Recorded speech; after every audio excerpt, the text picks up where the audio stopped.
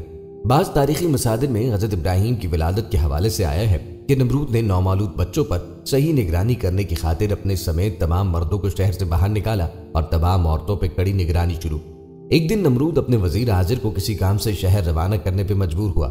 اسے شہر روانہ کرتے وقت تاکید کی کہ وہ اپنی بیوی کے پاس نہیں جائے گا، لیکن حاضر شہر میں داخل ہونے کے بعد بیوی کے پاس چلا گیا، جس سے اس کی بیوی حاملہ ہوئی۔ اس نے اپنی بیوی کو شہر سے دور کسی غار میں لے جا کے رکھا اور وہاں اسے کھانے پینے اور دیگر ضروری چیزیں مہیا کرتا رہا۔ کچھ عرصے بعد جب نمرود کو کاہنوں کی پیشن گوئی کے غلط ہونے کا یقین ہوا اور وہ دوسرے مردوں کے ساتھ شہر واپس لوٹ آئے تو اسی زمانے میں حضرت ابراہیم غار میں متولد ہوئے تھے۔ البتہ یہ بات اس بنا پر درست ہے جس کے تحت آزر حضرت ابراہیم کا باپ ہو نہ کہ چچا۔ نمرود چونکہ بت پرست تھا اور اس نے اپنی سلطنت میں بت پرستی کو رائج کیا تھا۔ جب حضرت ابراہیم نے توحید کی دعوت دینا شروع کی تو اس نے حضرت ابراہیم کی مخالفت کی۔ تاریخی مصادر میں ہے کہ نمرود خدا کی تلاش اور ان سے لڑنے کے لیے اپنے پالتو خوابوں کے ذریعے آسمان کی طرف پرواز کرنے لگا۔ آخرکار وہ بزیادہ بلندی سے ڈرتے ہوئے خدا کو پیدا کیے بغیر واپس زمین پہ آ گیا۔ تاریخی مصادر میں نمرود کے محل پرواز کو بیت المقدس اور اس کے دوبارہ زمین پر بیٹھنے کی جگہ کو جبل الدخان ذکر کیا ہے۔ بعض تاریخی مصادر میں نمرود کے آسمان کی طرف پرواز کرنے کی داستان کو مختلف انداز میں پیش کیا گیا۔ ان مصادر میں آیا ہے کہ نمرود نے خدا سے مقابلہ کرنے کے لیے ایک بلند و بالا مینار بنانے کا کہا، جو مینار بابل کے نام سے مشہور ہوا، جو کچھ مدت بعد خدا کے حکم سے نابود ہوا۔ بعض مفسرین کے مطابق سورہ نحل کی آیت نمبر 26 میں اسی واقعے کی طرف اشارہ کیا گیا ہے۔ اس آیت میں خدا نے کافروں کی اس عمارت کو تباہ کرنے کی طرف اشارہ کیا ہے جسے لوگوں کو دھوکہ دینے کے لیے تعمیر کیا گیا تھا۔ آسمانوں میں خدا کی جستجو سے جب نمرود نا امید ہوا تو ایک فرشتہ انسانی شکل میں اس کے پاس آیا اور اسے اکتا پرستی کی نصیحت کرتے ہوئے کہا، اے ضعیف انسان، خدا سے ڈرو اور اس کی نافرمانی سے بچو، کیونکہ خدا کی قدرت اور طاقت تم اور تمہاری فوج سے کہیں زیادہ ہے۔ اگر وہ چاہے تو تجھے اپنی سب سے ضعیف مخلوق کے ذریعے ہلاک کر دے گا۔ اس موقع پر نمرود نے اپنے علاوہ کسی اور کی بادشاہی سے انکار کرتے ہوئے خدا سے مقابلے کا تقاضا کیا۔ فرشتے نے اسے اپنا لشکر جمع کرنے کے لیے 3 دن کی مہلت دے دی۔ 3 دن کے بعد خدا کے حکم سے مچھروں نے نمرود کے سپاہیوں پہ حملہ کیا، جس کے نتیجے میں اس کی ساری فوج فرار ہو گئی۔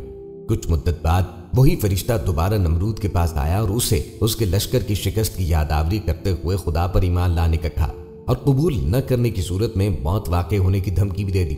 نمرود نے اس دفعہ بھی قبول نہیں کیا۔ خدا نے ایک مچھر کو نمرود پر مسلط کیا جو ناک کے راستے نمرود کے دماغ میں داخل ہو گیا۔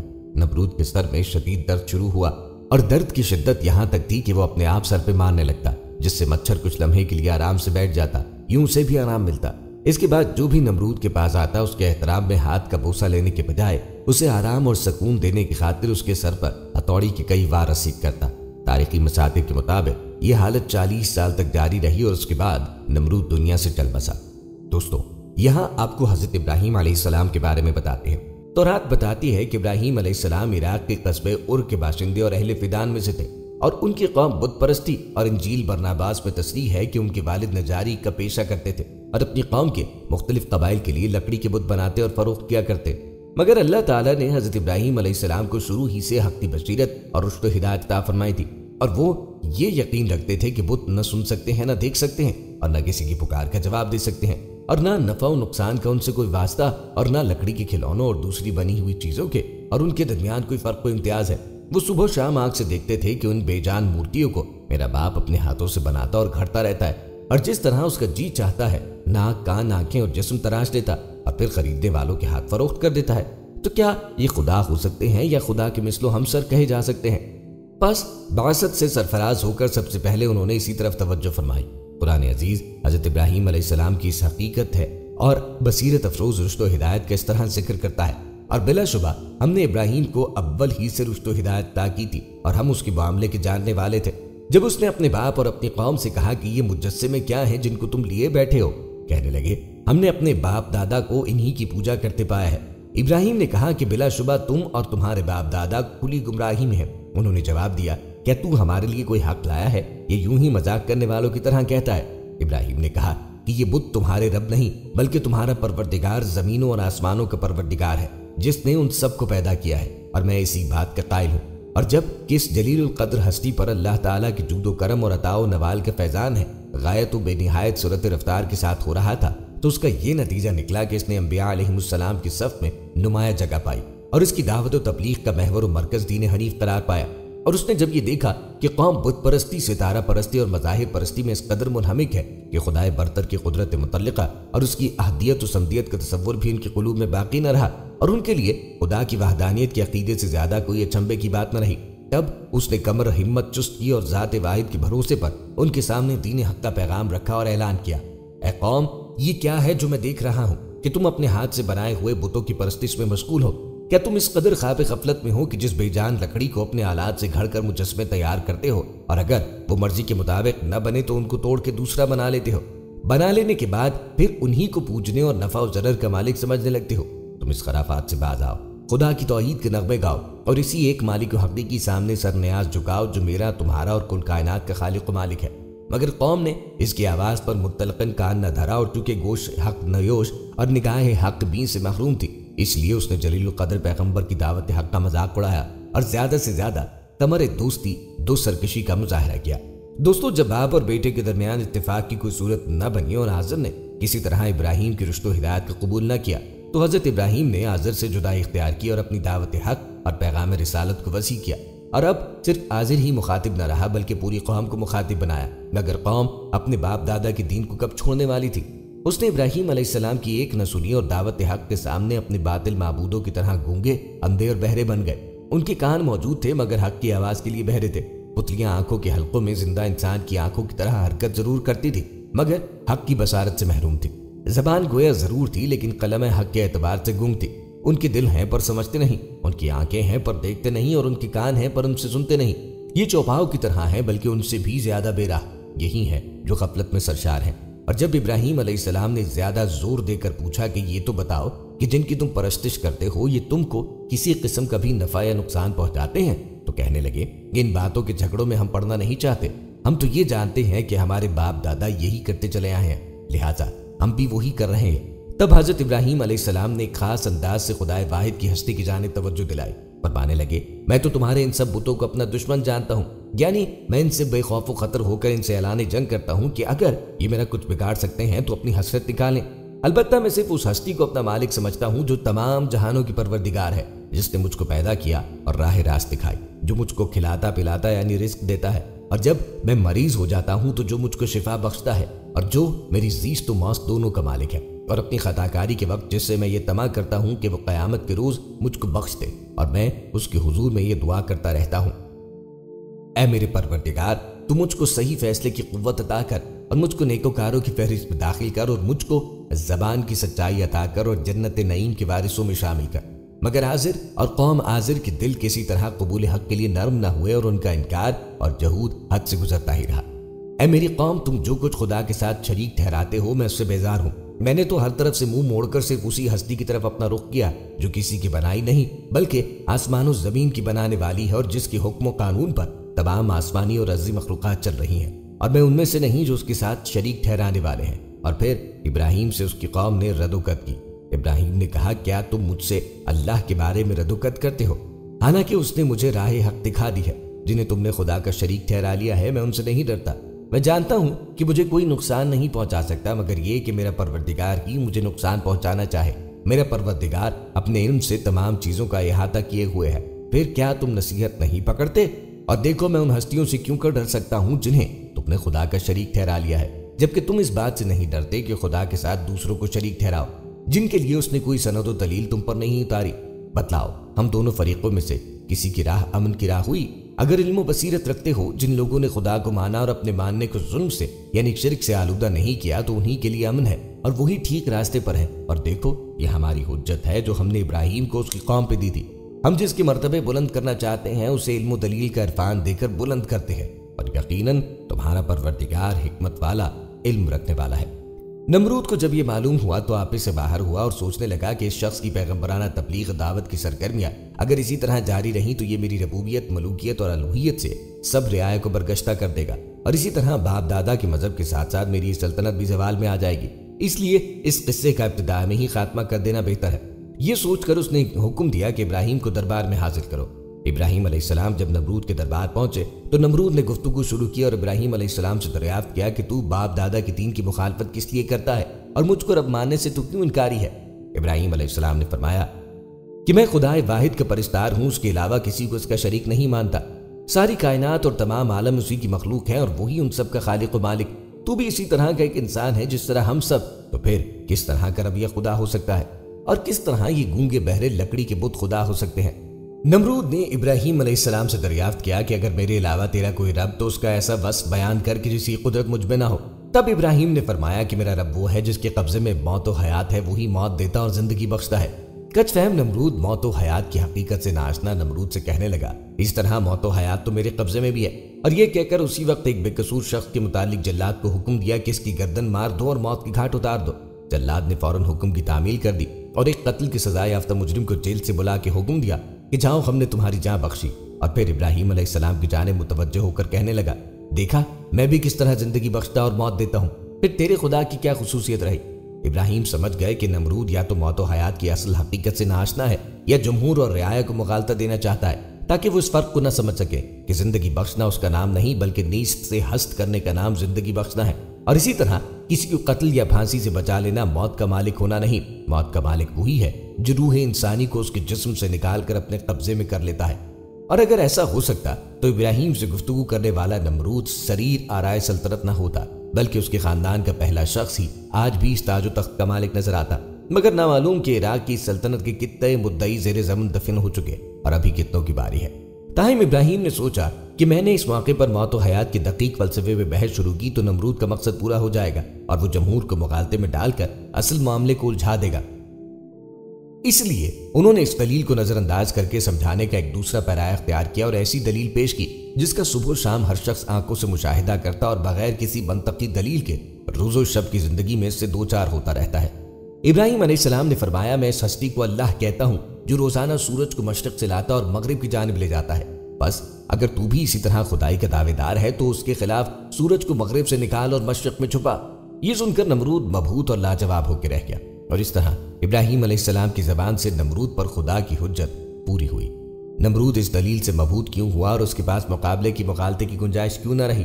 اس لیے کہ ابراہیم علیہ السلام کی دلیل کا حاصل یہ تھا کہ میں ایک ایسی ہستی کو مانتا ہوں جس کے متعلق میرا یہ عقیدہ ہے کہ اللہ ساری کائنات اور اس کا سارا نظام اسی نے بنایا ہے، اور اس نے اس پورے نظام کو اپنی حکمت کے قانون سے ایسا مسخر کر دیا کہ اس کی کوئی شے نہ وقت مقرر سے پہلے اپنی جگہ سے ہٹ سکتی ہے اور نہ ادھر ادھر ہو سکتی ہے۔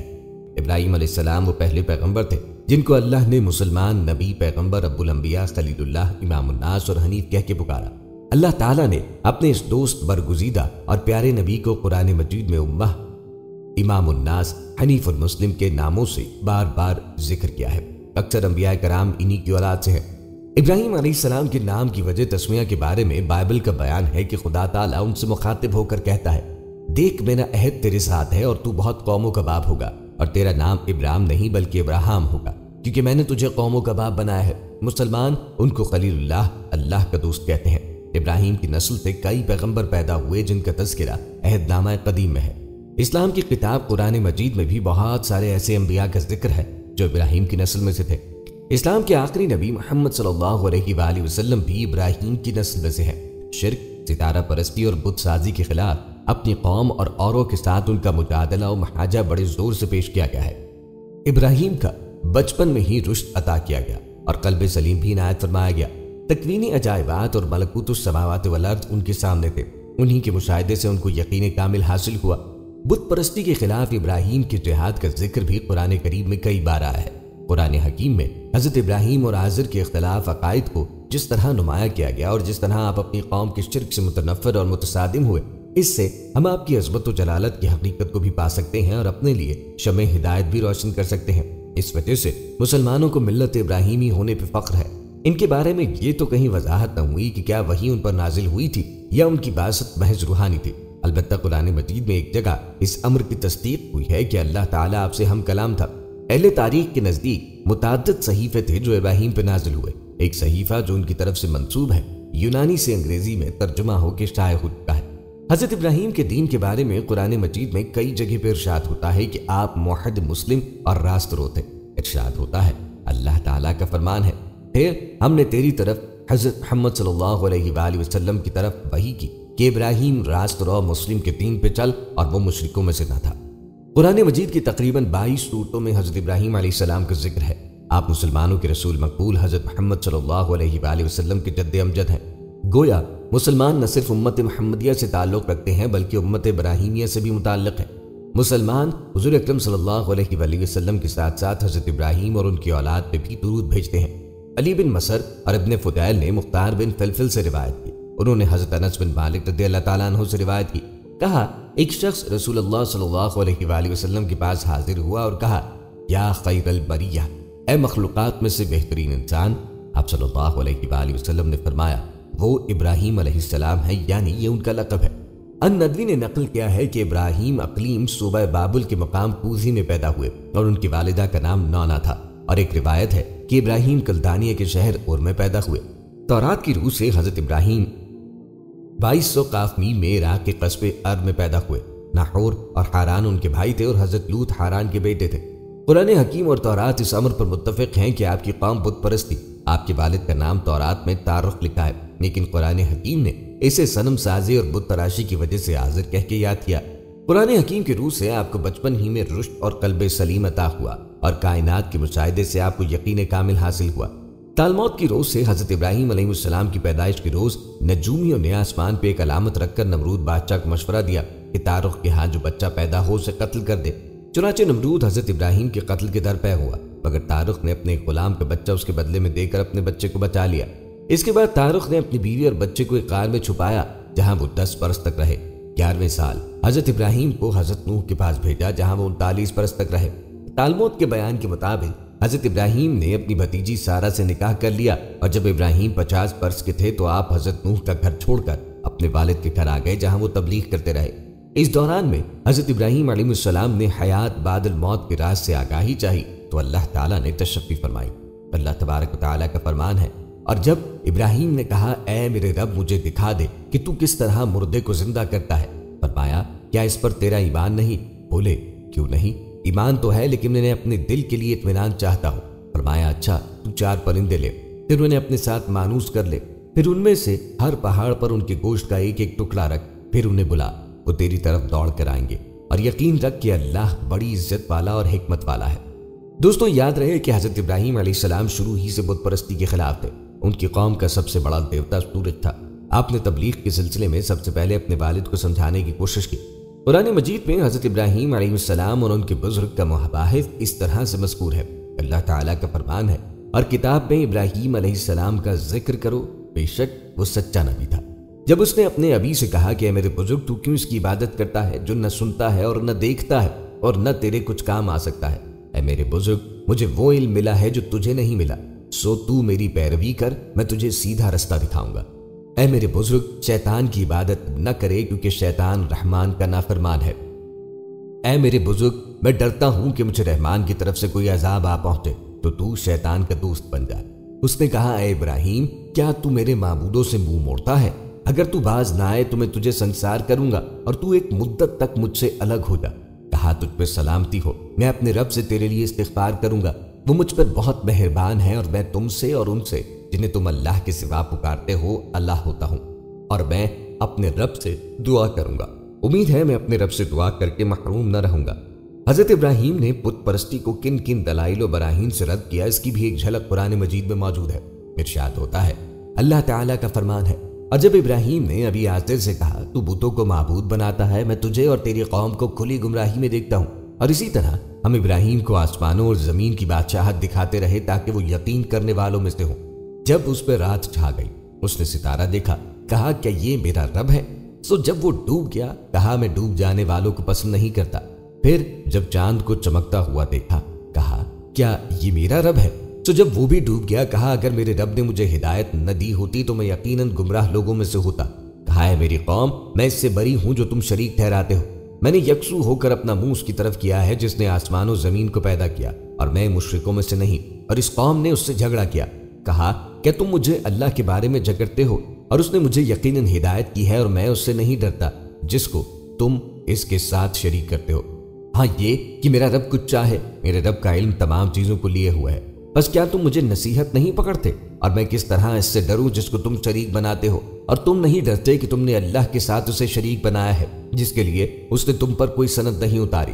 بس بتاؤ دونوں گروہوں میں سے کون زیادہ امن کا حقدار ہے اگر تم جانتے ہو۔ اس کے بعد حضرت ابراہیم علیہ السلام نے اپنی قوم کو شرک سے باز رکھنا چاہا، اور جب وہ نہ مانے تو ایک بار جب سارے لوگ کسی تہوار پہ گئے ہوئے تھے اپنے تمام بتوں کو توڑ دیا اور کلہاڑا بڑے بت کے کندھے پہ رکھ دیا۔ اس پر قوم بہت سیخ پا ہوئی اور آپ کے لیے سزا تجویز کرنے گئے۔ قرآن مجید میں یہ واقعہ یوں بیان ہوا ہے، جب اس نے اپنے ابی اور اپنے قوم سے کہا کہ یہ مورتیں کیا ہیں جن کی تنظیم میں تم لگے ہو، یعنی عبادت کرتے ہو؟ انہوں نے کہا ہم نے اپنے بڑوں کو اسی طرح عبادت کرتے ہوئے پایا۔ کہا تم اور تمہارے بزرگ کھلی گمراہی میں۔ انہوں نے کہا کیا تو ہمارے پاس حق لایا ہے؟ یہ دل لگی کرنے والوں میں سے ہے۔ یہ نہیں بلکہ تمہارا رب آسمانوں اور زمین کا رب ہے جس نے انہیں پیدا کیا، اور میں اس پر گواہی دینے والوں میں سے ہوں، اور اللہ کی قسم تمہاری پیٹھ پیچھے چلے جانے کے بعد تمہارے بتوں کو تکلیف پہنچاؤں گا۔ سو ان بتوں کو ٹکڑے ٹکڑے کر دیا مگر ایک بڑے بت کو رہنے دیا تاکہ وہ اس کی طرف رجوع کریں۔ کہنے لگے ہمارے معبودوں کے ساتھ کس نے یہ فعل کیا؟ یقیناً وہ ظالموں سے ہے۔ لوگوں نے کہا کہ ہم نے ایک نوجوان کو ان کا ذکر کرتے سنا تھا جسے ابراہیم کہتے ہیں۔ کہنے لگے اسے سامنے لاؤ لوگوں تاکہ وہ گواہی دے۔ کہا ابراہیم کیا تو نے ہمارے معبودوں کے ساتھ یہ کام کیا ہے؟ اس نے کہا نہیں بلکہ ان کا بڑا یہ ہے، سو ان سے پوچھو اگر وہ بولتے ہیں۔ سو انہوں نے اپنے آپ کی طرف رجوع کیا اور کہنے لگے تم خود ہی ظالم ہو، پھر اپنے سر اوندھے ڈال کر گر گئے، یعنی قائل ہو گئے تو جانتا ہے کہ یہ بات نہیں کرتے۔ کہا تو کیا اللہ کو چھوڑ کر تم اس کی عبادت کرتے ہو جو تمہیں کچھ نفع نہیں دیتا اور نہ ہی نقصان پہنچا سکتا ہے؟ تف ہے تم پر اور اس پر جس کی تم عبادت اللہ کے سوا کرتے ہو، کیا تم عقل سے کام نہیں لیتے؟ کہنے لگے اسے جلا دو اور اپنے دیوتاؤں کی مدد کرو اگر تم کرنے والے ہو۔ تالمود کے بیان کے مطابق حضرت ابراہیم علیہ السلام نے اپنی بھتیجی سارہ سے نکاح کر لیا، اور جب ابراہیم 50 برس کے تھے تو آپ حضرت نوح کا گھر چھوڑ کر اپنے والد کے گھر آ گئے جہاں 12 ماہ سے منسوب 12 بتوں کی پرستش کی جاتی تھی۔ آپ نے پہلے تو والد کو سمجھانے کی کوشش کی لیکن جب وہ نہ مانے تو آپ نے بتوں کو توڑ دیا۔ طارق نے اس کی شکایت نمرود سے کی کہ 50 برس پہلے میرے ہاں جو لڑکا پیدا ہوا تھا آج اس نے یہ حرکت کی۔ نمرود نے حضرت ابراہیم علیہ السلام کو بلا کر باز پرس کی۔ آپ نے سخت لہجے میں جواب دیا۔ نمرود نے آپ کو جیل بھجوا دیا اور معاملے کو شورا کے سپرد کر دیا۔ شورا کے ارکان نے مشورہ دیا کہ اس شخص کو آگ میں ڈالا جائے۔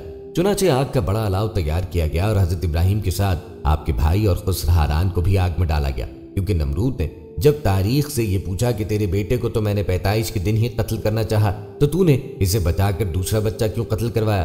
تو اس نے کہا کہ میں نے ہاران کے کہنے پہ حرکت کی تھی، اس لیے اسے بھی مستوجب سزا گردانا گیا۔ آگ میں گرتے ہی ہاران جل مرا اور لوگوں نے دیکھا کہ حضرت ابراہیم آگ میں ٹہل رہے ہیں۔ قرآن مجید میں ارشاد ہوتا ہے، اللہ تعالیٰ کا فرمان ہے، ہم نے کہا اے آگ ابراہیم پہ ٹھنڈک اور سلامتی ہو جا۔ دوستوں اسی دور میں ایک کافر بادشاہ نمرود بن کنان، سنحارب بن نمرود بن کوش بن کنان بن حام بن نوح نے بھی آپ سے مناظرہ کیا تھا، جس کے بارے میں ہم آپ کو پہلے بتا چکے ہیں۔ قرآن مجید نے اس واقعے کو کن الفاظ میں بیان فرمایا ہے وہ آپ کے سامنے ذکر کرتے ہیں۔ اللہ تعالیٰ کا فرمان ہے، اور کہا تھا کہ میرے معبود نے ملک کو سلطنت بخشی ہے۔ حضرت ابراہیم نے کہا میرا معبود اور پروردگار تو وہ ہے جو زندہ کرتا ہے اور مارتا ہے۔ نمرود نے کہا میں بھی جسے چاہوں زندہ رہنے دوں اور جسے چاہوں مار ڈالوں۔ ابراہیم نے جواب دیا اچھا تو اللہ سورج کو مشرق سے نکالتا ہے، آپ اسے مغرب سے نکالے۔ اس پر وہ کافر ہکا بکا رہ گیا۔ دوستوں حضرت ابراہیم علیہ السلام جس قوم کی طرف نبی بنا کے بھیجے گئے اس قوم نے آپ کے ساتھ کیا سلوک کیا یہ بھی بتاتے ہیں۔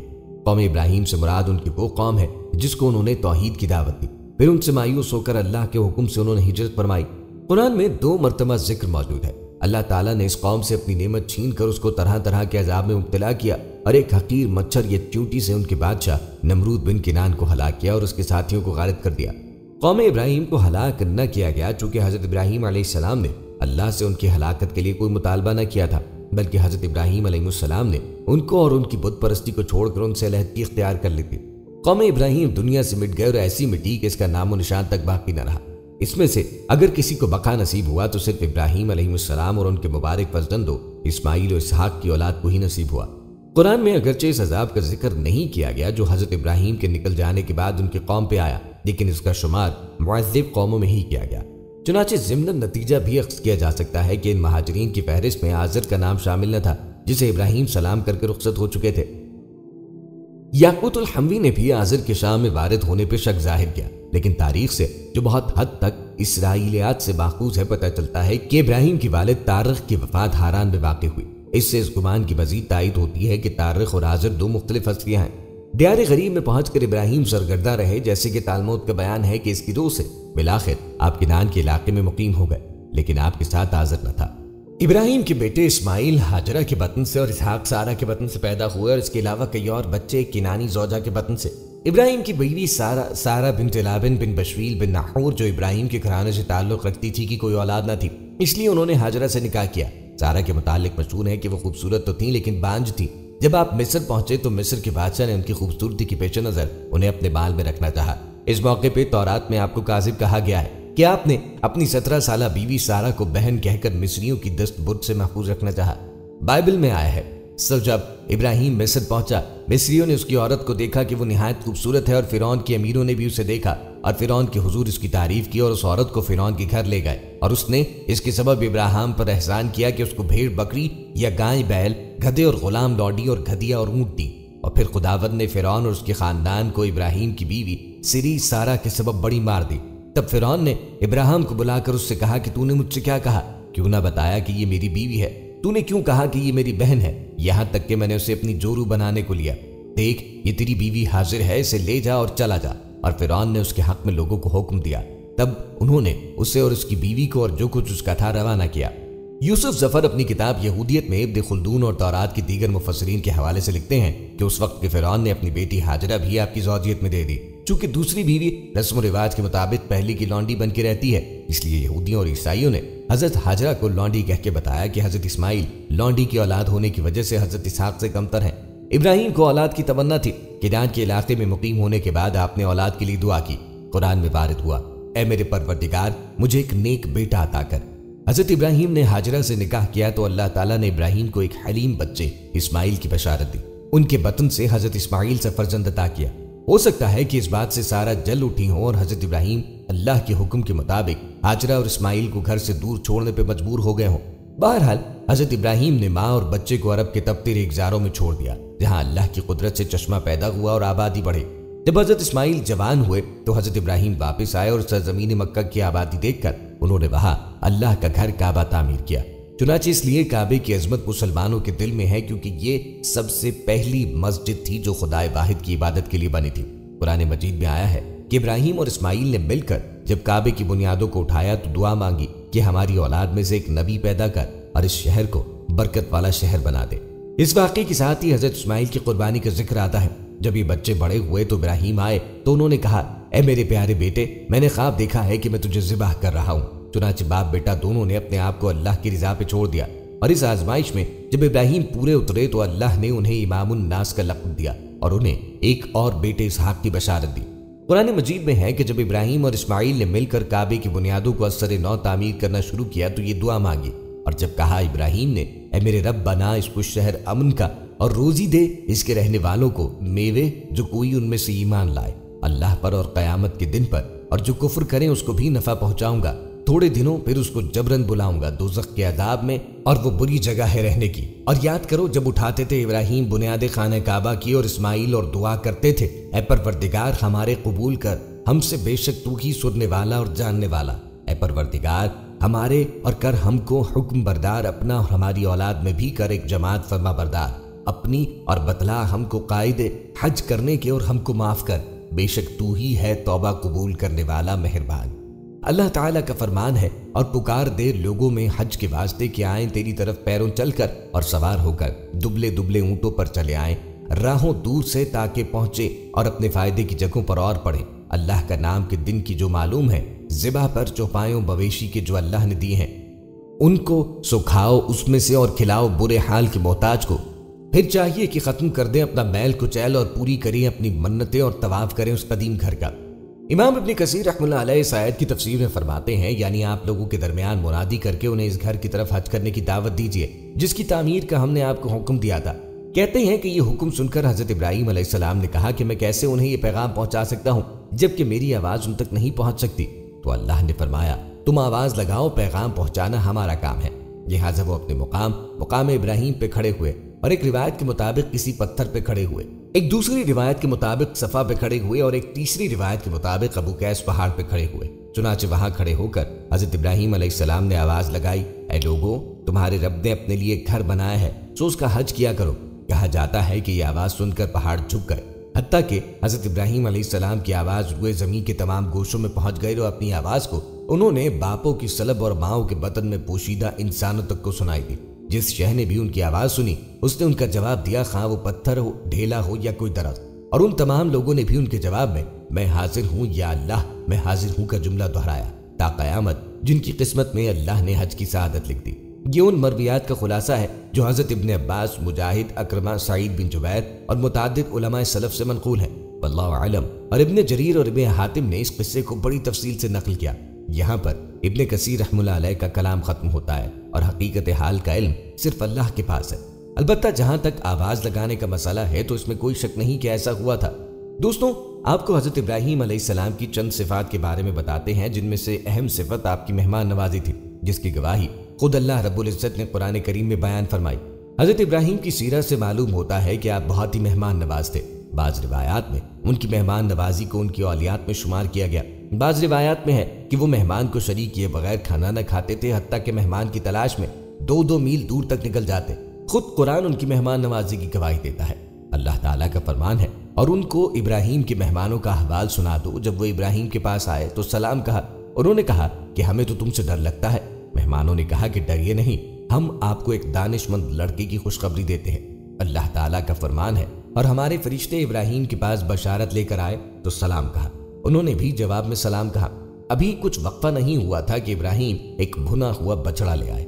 جب دیکھا کہ ان کے ہاتھ کھانے کی طرف نہیں جاتے، یعنی وہ کھانا نہیں کھاتے، تو ان کو اجنبی سمجھ کر دل میں خوف کیا۔ فرشتوں نے کہا کہ خوف نہ کیجیے، ہم قوم لوط کی طرف ان کے ہلاک کرنے کو بھیجے گئے ہیں۔ اور ابراہیم کی بیوی جو پاس کھڑی تھی ہنس پڑی، تو ہم نے اس کو اسحاق کی اور اسحاق کے بعد یعقوب کی خوشخبری دی۔ یہ مہمان فرشتے تھے جو بشکل انسان آئے تھے، جنہیں اللہ نے عزت و شرافت دے رکھی ہے۔